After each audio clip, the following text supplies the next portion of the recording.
자, 그럼 두 번째 이야기로 들어갈 겁니다. 두 번째 이야기는 이야기한 대로 대학 쪽에서 어떤 문제점이 있느냐의 두 번째, 사회적인 부분에서 어떤 문제점이 있는지 살펴볼 생각입니다. 자, 그럼 여기서 조금 우스갯소리 한번 할까요? 우스운지는 모르겠지만. 자, 그러면 과정 중심과 그러면 그 결과 중심은 둘 다 어떤 나쁜 점인가 좋은 점 이런 게 있을 것 같아요. 그죠? 그러면 결과 중심이 나쁘다라고 하는 그러면 그거의 예제가 어떤 게 있을까라는 생각을 해봤더니 이런 생각이 들더라고요.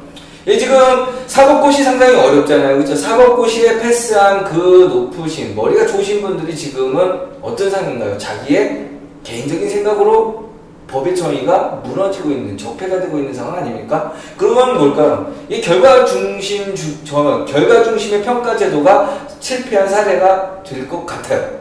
자, 그러면 과정 중심은 그럼 어떤 게 있을까요? 과정 중심은 어떤 게 있을까요?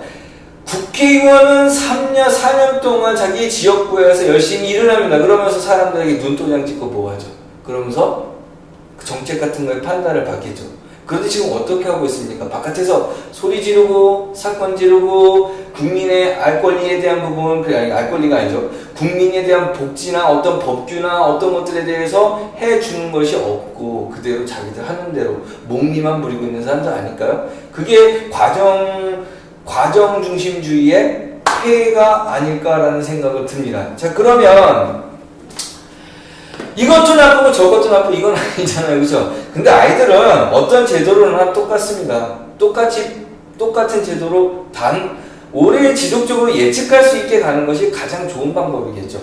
자, 그럼 두 번째 사회적인 문제점은 어떤 부분인지 이야기를 좀 해볼 생각이에요. 자, 그러면 미국에서 생각하는 입학사정관 제도의 가장 본질적인 것이 무엇이냐라고 묻게 된다면 두 가지를 뽑습니다. 하나는 뭐냐면 자유재량, 두 번째는 뭐냐면 비투시성이라고 합니다. 자유재량은 뭐냐? 아이들을 선발하는 방식과 그 선발되는 기준이 자유재량이에요. 입학사정관이 자기의 객관적인 것이 아니라 자기 주관적인 어떤 판단을 가지고 학생을 선발을 한다는 부분입니다. 그리고 그것들이 사회적으로 신뢰를 구축을 하고 있다는 거죠. 자, 그리고 더 중요한 것은 비투시성이에요. 비투시성은 어떤 거냐면 아이를 선발했어요. 아이를 선발했는데 그거에 대한 모든 자료를 공개하지 않아도 된다는 거죠.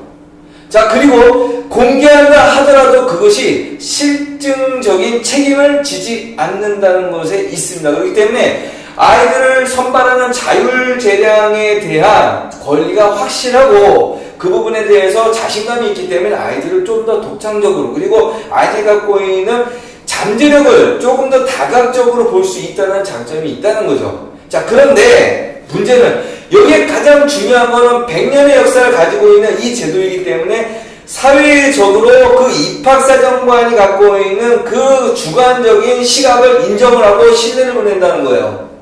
자, 그런데 우리나라는 어떻습니까? 입학사정관을 믿을 수 있어요? 믿을 수 있어요? 믿지 못하잖아요. 그죠? 지금 제가 알기로도 그 입학사정관, 그러니까 학생부 종합전형에 대해서 법적으로 계류되어 있는 것도 꽤 많고 서로 이렇게 막 민사소송 그런 것도 꽤 많다고 알고 있습니다. 그렇기 때문에 이게 왜 그럴까요? 그거에 대해서 나는 이런 잣대가 있는데 네 잣대가 맞아? 그걸 믿지 못하겠어? 이런 상황이잖아요. 그렇기 때문에 가장 큰 문제점은 사회적인 신뢰가 구축되지 못한 상태에서 이 제도가 들어왔다는 겁니다. 자, 그러면 들어올 수는 있죠. 그러면서 노력을 하면서 진행할 수 있잖아요. 그런데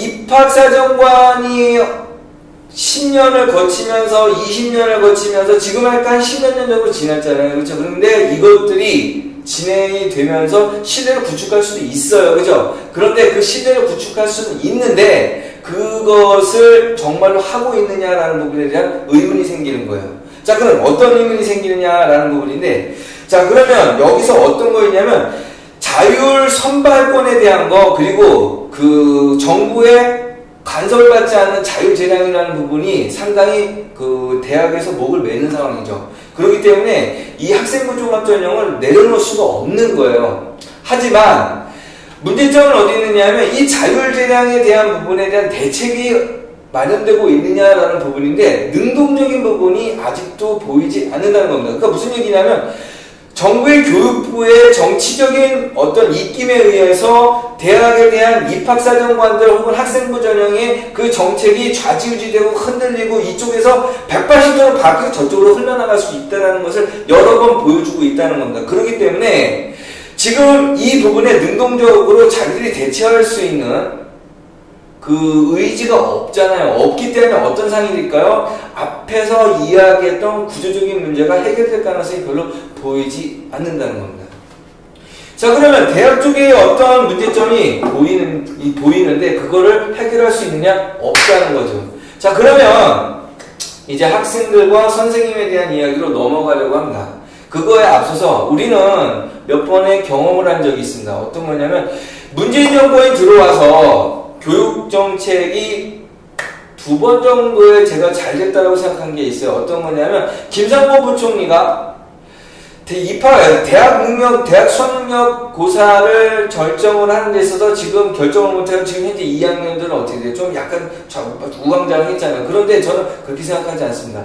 어떠한 것들이 결정될 때 그것이 안 좋고 아니라면 결정을 유보할 수도 있다는 거죠. 그것을 보여줬어요.